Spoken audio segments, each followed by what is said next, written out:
19e jour de marche au désert, carême avec Jésus et Moïse. Quand l'humanité rejette son semblable, le mal de l'avortement. Cinquième commandement, tu ne tueras pas. Deuxième partie. Nous abordons ici un sujet critique et grave pour notre monde. Comme effort de carême, je vous recommande de diffuser cet enseignement autour de vous. Dans la sphère scientifique et politique, il y a un mal que l'on tend à faire accepter aux consciences en jouant sur la vérité. Dans la chute de l'homme à la tentation d'Adam et Ève, la ruse de Satan, traduite par l'agilité du serpent, a opéré sur des confusions.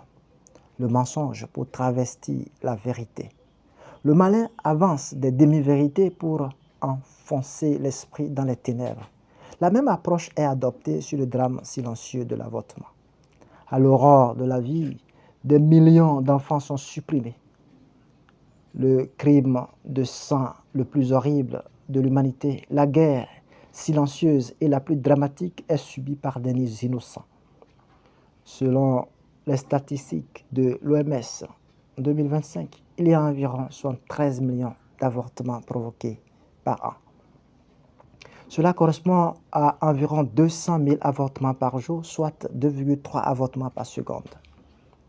Le monde célèbre à raison la mémoire des victimes des deux grandes guerres mondiales, la mémoire des victimes des génocides.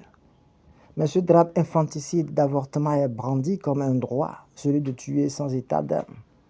Un colis gênant pour ceux qui conçoivent que ce n'est pas une vie humaine.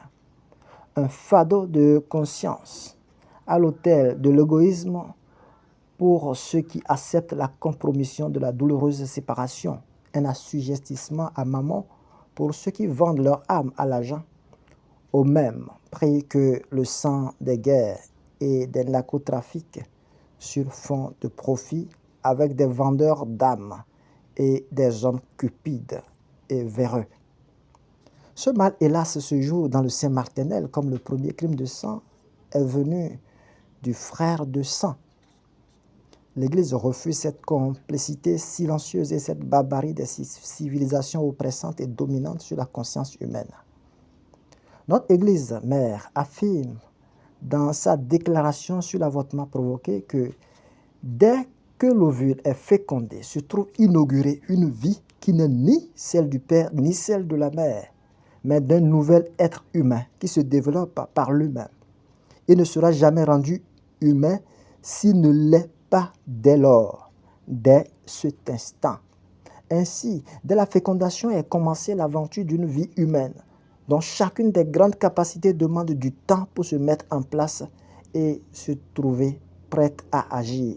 Dans le zygote, dérivant de la fécondation, s'est déjà constituée l'identité biologique d'un nouvel individu humain. La biologie humaine récente est en phase avec cela. Donum Vitae, paragraphe 24 et 25.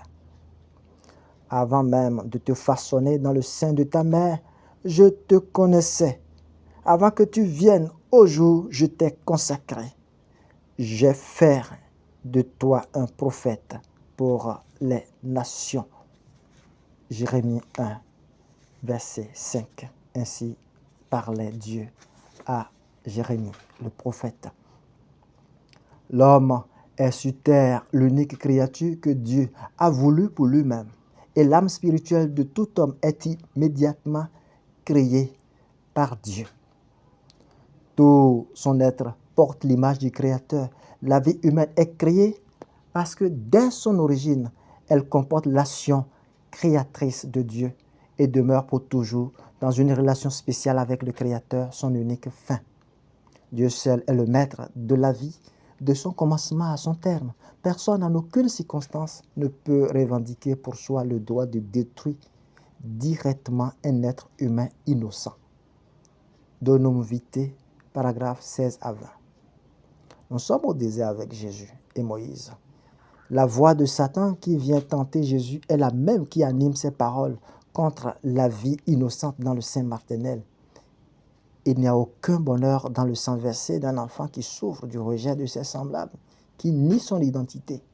Il y a quelques siècles, on niait déjà à l'homme noir son humanité pour justifier l'esclavage.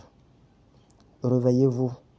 La parole de Dieu adressée au prophète Isaïe nous montre sans ambiguïté que l'enfant, avant même sa conception, est pensé et voulu par Dieu.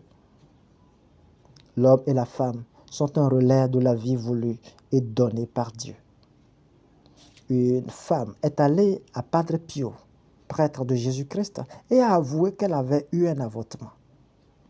Padre Pio lui dit, fermez les yeux et dites-moi ce que vous voyez. Je vois un très bel homme. Il est le pape et il est entouré par beaucoup de gens parce qu'il est très populaire, répondit la femme pénitente. L'enfant, s'il avait vécu, dit Padre Pio, aurait été destiné à devenir le pape. C'est toi qui as créé mes reins. C'est toi qui m'as tissé dans le sein de ma mère. Je reconnais devant toi le prodige, l'être étonnant que je suis. Étonnantes sont tes œuvres, toute mon âme le sait. Mes os n'étaient pas cachés pour toi quand j'étais façonné dans le secret, modelé aux entrailles de la terre. J'étais encore inachevé. Tu me voyais. Sur ton livre, tous mes os étaient inscrits. Tous mes jours étaient inscrits, recensés avant qu'un seul ne soit. Psaume 138, versets 11 à 16. Revenons à Dieu et répentons-nous en confessant nos péchés non encore avoués. Ce Jésus au désert, avec nous, a été transpercé à cause de nos crimes. De son côté ouvert, jaillissent l'eau et le sang qui sauvent du péché. Regardons vers celui que nous avons transpercé et lavons-nous de l'eau et du sang versé pour nous à travers la confession de nos péchés dans le sacrement de réconciliation. Lavez-vous et purifiez-vous, ôtez de ma vue vos actions mauvaises, cessez de faire le mal. Venez et discutons, dit le Seigneur, si vos péchés sont comme l'écarlate, ils deviendront aussi blancs que neige. S'ils sont rouges comme le vermillon, ils deviendront comme de la laine. Isaïe 1, versets 16 et 17.